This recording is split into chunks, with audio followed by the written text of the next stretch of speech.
So picking up very much where I left off in my last video, the link for which is in the description, where we were talking about trying to ask this question: what are the divine feminine and sacred masculine?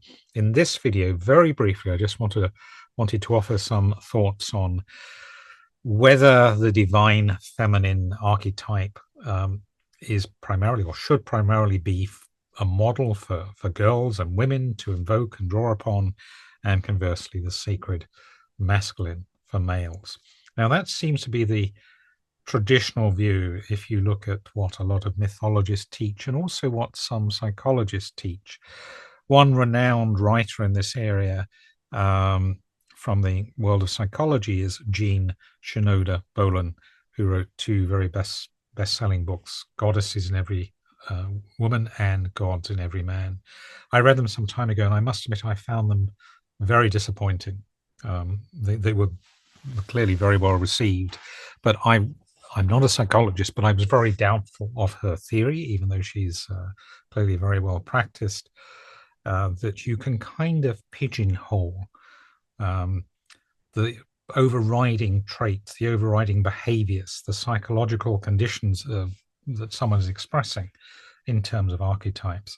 And particularly, she seemed by the time she got to write God in Every Man to have acknowledged this, but certainly the idea that there are primarily archetypes that women draw upon, the goddesses, and primarily ones that men draw upon, the gods, really never sat well with me. I always had this view that we can draw and invoke all of them, with the possible exception, as I said in my last video, that there may be some that do relate very specifically to biology and particularly childbirth and rearing. I really don't think these terms can be reduced to archetypes expected of sexual roles, for example, social roles that the genders play in our societies, or indeed have played in the past.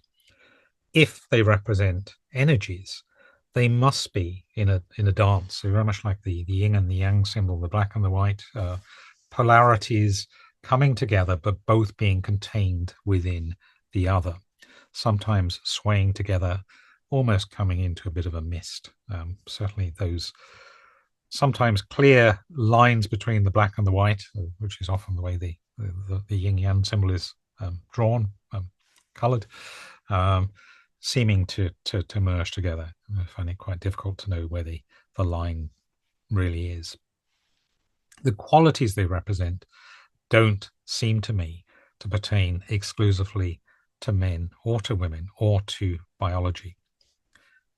So, for example, we took compassion, described very often as being a feminine characteristic necessary for a mother to express for her child instinctively. Yes, absolutely, of course, that is crucial for a mother. But why would it be an exclusive for a woman to be compassionate, not for a father or indeed for any human being? Just doesn't make sense to me at all. Or the idea of an archetype being a defender. And we've seen, for example, Athena, a feminine archetype, being a great model of a warrior and a defender, not something that is exclusively the preserve of a male. So I believe that we can all access, we can all invoke, if you like, these energies, these qualities, apart from those that are very specifically, and I don't even know what ones are. I've not come across very many that are very specifically related to biological cycles and childbirth. They are for anyone to access, to invoke, and to integrate. And I believe, as someone who's on a spiritual journey and is very much committed to personal growth, that integrating qualities, energies, masculine and feminine as they are labeled, is important. We become whole by integrating the differences and the polarities, if you like, within us, not by staying pigeonholed in one particular with one particular set of those.